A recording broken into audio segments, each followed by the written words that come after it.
Social media addiction മാറാനായിട്ടുള്ള എളുപ്പത്തിലുള്ള വഴി എന്താണ്? There are no shortcuts. അതാണ് അതിൻ്റെ ഒരു പ്രൈമറി തിങ്.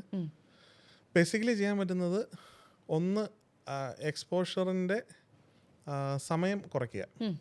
ഈ സമയം കുറയ്ക്കാന്ന് പറയുമ്പോൾ രണ്ട് രീതിയിലാണ്. ഒന്ന്, വളരെ യങ് ഏജിലെ ഒരു എക്സ്പോഷർ ഉണ്ടാവാതെ നോക്കുക.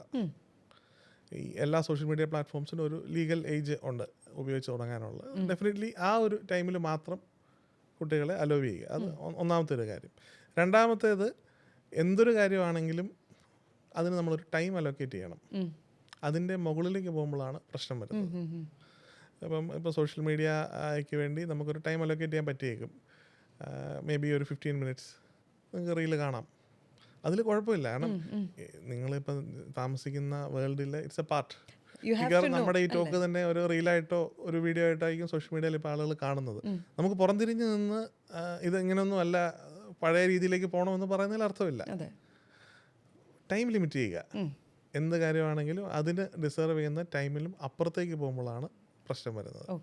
ലീഗൽ ഏജിലേക്ക് മുമ്പ് ഒരു കാരണവശാലും ഇത് ഹാൻഡിൽ ചെയ്യാനുള്ള ഒരു പെർമിഷൻ കൊടുക്കാതിരിക്കുക, അവോയ്ഡ് ചെയ്യുക. അത് രണ്ടാമത്തേത് ടൈം ലിമിറ്റ് ചെയ്യുക. ഈ രണ്ട് കാര്യങ്ങളാണ് പ്രാക്ടിക്കലി നമുക്ക് ഇതിൻ്റെ അകത്ത് ചെയ്യാൻ പറ്റുന്നത്. ആ സമയങ്ങളിൽ അക്രമാസക്തരാകുന്ന കുട്ടികളാണെങ്കിൽ, ബിക്കോസ് നമ്മൾ വളരെ അഡിക്റ്റഡ് ആയി കഴിയുമ്പോൾ അവർ തിരിച്ച് വിത്ഡ്രോവൽ സിംറ്റംസ് ആൽക്കഹോളിക്സിനെ പോലെ കാണിക്കും. ആ സമയത്ത് മരുന്നുകളുണ്ടോ ഇവരെ നിയന്ത്രിക്കാനായിട്ട്, അതോ വേറെ വഴികളുണ്ടോ? മരുന്നുകളും ഉണ്ട്. സൈക്കോതെറാപ്പി സെഷൻസ്, അതായത് നമ്മുടെ ബിഹേവിയറൽ മോഡിഫിക്കേഷൻസ്, അതെല്ലാം ശരിക്കും ഒരു നല്ലൊരു ട്രെയിൻഡ് ആയിട്ടുള്ള ക്ലിനിക്കൽ സൈക്കോളജിസ്റ്റിന് ചെയ്തു തരാൻ പറ്റുന്ന കാര്യങ്ങളാണ്. ഈ പറഞ്ഞ പോലെ ഇത് കിട്ടാതാകുമ്പോൾ പേഷ്യൻ്റ് അല്ല കുട്ടി അജിറ്റേറ്റഡ് ആവുന്നു എന്ന് വെച്ചാൽ അതിൻ്റെ അർത്ഥം he or she needs proper medical care എന്നുള്ളതാണ്. ഡെഫിനറ്റ്ലി ആ ഒരു അവസ്ഥയിലെത്തി. അപ്പോൾ അത് ഏത് പോയിന്റിലാണ് അഡിക്ഷൻ കൈവിട്ടു പോയോ, ഒരു സൈക്കോളജിസ്റ്റിൻ്റെ സഹായം വേണോ കുട്ടിയുടെ സോഷ്യൽ മീഡിയ അഡിക്ഷൻ മാറണമെന്നുള്ളത് പേരൻസ് മനസ്സിലാക്കേണ്ടത് ഏതാണ്? ആ പോയിന്റ് ഏതാണ്? ഈ ഒരു BP 120/80, നമ്മുടെ ബോഡി ടെമ്പറേച്ചർ 37 ഡിഗ്രി, അതുപോലെ നമുക്ക് വളരെ ക്ലിയർ കട്ടായിട്ട് പറയാവുന്ന ഒരു ലൈൻ ഇതിന് ഉണ്ടാവില്ല. ഇത് ഒരു ഒബ്ജക്റ്റീവ് അസസ്മെൻറ്റ് ഇത്ര അതിനില്ല. നമുക്കൊരു ഓവറോൾ അസസ്മെൻ്റാണ് ഇതിൻ്റെ അകത്ത് കിട്ടുന്നത്. അതായത് നിങ്ങളുടെ മറ്റ് കാര്യങ്ങൾ ഇമ്പയർഡ് ആവുന്നോ, പഠിക്കാൻ ആവശ്യത്തിന് സമയം കിട്ടുന്നില്ലേ, ഫാമിലിയിൽ ബാക്കിയുള്ള ആളുകളുടെ കൂടെ സ്പെൻഡ് ചെയ്യാൻ സമയം കിട്ടുന്നില്ലേ, കളിക്കാൻ മറ്റ് സ്പോർട്സിനൊന്നും സമയം കിട്ടുന്നില്ലേ, ഫുഡ് കഴിക്കാൻ പോലും സമയം കിട്ടാത്ത അവസ്ഥകളും വരാം. അപ്പം ബാക്കി കാര്യങ്ങൾ, മറ്റ് ഡൊമൈൻസ്, നമ്മുടെ മറ്റ് ആക്ടിവിറ്റീസ് ഓഫ് ഡെയിലി ലീവിങ്ങിനെ ബാധിച്ച് തുടങ്ങുന്നുണ്ടെങ്കിൽ അതാണ് അതിൻ്റെ അകത്തെ ഫസ്റ്റ് റെഡ് ഫ്ലാഗ് സൈൻ. ചിലപ്പോൾ നമുക്ക് വീട്ടിൽ നിന്ന് തന്നെ നോട്ടീസ് ചെയ്യാം. ചിലപ്പോൾ ടീച്ചേഴ്സ് ആയിരിക്കും പറയുന്നത് പഴയ പോലെ ആൾ പഠിക്കുന്നില്ല, സ്കൂളിൽ വന്നു കഴിയുമ്പോൾ ചിലപ്പോൾ കിടന്ന് ക്ലാസ്സിലിരുന്ന് ഉറങ്ങുന്നു, അല്ലെ കോൺസെൻട്രേഷൻ കിട്ടുന്നില്ല.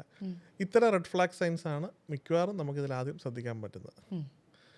വളരെ ക്ലിയർ ആയിട്ട് ഇത്ര മണിക്കൂർ അല്ലെ ഇത്ര നേരം എന്ന് പറയാൻ പറ്റില്ല. പക്ഷെ നമ്മുടെ മറ്റ് ദൈനംദിന ജീവിതങ്ങളെ, മറ്റ് നമ്മുടെ പ്രയോറിറ്റീസിനെ ഇത് ഇമ്പയർ ചെയ്യുന്നുണ്ടെങ്കിൽ that's a red flag sign. You definitely need a proper medical help. അതിൽ നമ്മൾ മനസ്സിലാക്കണം.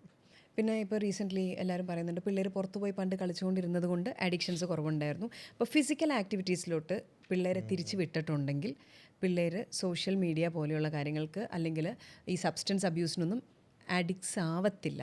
അതാവാതിരിക്കാൻ ഫിസിക്കൽ ആക്ടിവിറ്റീസ് മതി എന്ന് പറയുന്നുണ്ട്. ഇപ്പോൾ ഞാൻ ഒരു സൈക്യാട്രിസ്റ്റ് എന്ന നിലയിൽ താങ്കളുടെ അടുത്ത് ചോദിക്കണം, അങ്ങനെ ഫിസിക്കൽ ആക്ടിവിറ്റീസിലോട്ട് തിരിച്ചു വിട്ടതുകൊണ്ട് മാത്രം ഈ പറയുന്ന അഡിക്ഷനുകൾ കുട്ടികളുടെ ജീവിതത്തിൽ നിന്ന് മാറുമോ? അതുകൊണ്ട് മാത്രം ഒരിക്കലും മാറില്ല. പക്ഷേ മറ്റു രീതിയിലുള്ള എല്ലാ രീതിയിലുള്ള ഇൻവോൾവ്മെൻറ്റും നല്ലതാണ് ഇത്തരം കാര്യങ്ങളിൽ നിന്ന് ഡിവേറ്റ് ചെയ്യാൻ. ഈ ടീനേജ് സമയം ഭയങ്കര മലയാളത്തിൽ പറഞ്ഞാൽ വളരെ കലുഷിതമായിട്ടുള്ളൊരു ടൈമാണ് നമ്മുടെ മനസ്സിലൊക്കെ. നമ്മൾ പുതിയ എക്സ്പീരിയൻസസ് തേടി പോകുന്നു, പുതിയ തോട്ട്സ് വരുന്നു, പുതിയ ഫ്രണ്ട്സ് വരുന്നു. അപ്പോൾ നമുക്ക് ഐഡിയലായിട്ട് ഒരുപാട് സമയം കിട്ടും തോറും മുതിർന്നവർ അൺവാണ്ടഡ് എന്ന് കണക്കാക്കുന്ന പല കാര്യങ്ങളിലേക്കും പോകാൻ നമുക്ക് ചാൻസ് കൂടിക്കൊണ്ടിരിക്കുകയാണ്. അത് അൺവാണ്ടഡ് ആണോ അല്ലയോ എന്നുള്ള അനദർ ക്വസ്റ്റ്യൻ. പക്ഷേ മുതിർന്നവർ അൺവാണ്ടഡ് എന്ന് പറയുന്ന പല കാര്യങ്ങളിലേക്കും പോകാനുള്ള ചാൻസ് കൂടുതലായിക്കൊണ്ടിരിക്കും.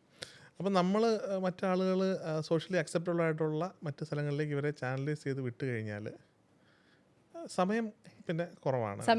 അതായത് വെറുതെ ഇരുന്ന് ചിന്തിച്ച് കാട് കയറിപ്പോയി പ്രശ്നങ്ങളിലേക്ക് പോകാനുള്ള സാധ്യത കുറവാണ്. ഈ വെറുതെ കമ്പ്യൂട്ടർ മുമ്പിൽ കുപ്പിയിരിക്കുമ്പോഴാണ് നമ്മൾ ഈ പറഞ്ഞ പോലെ പല കാര്യങ്ങളിലേക്കും പോകുന്നത്.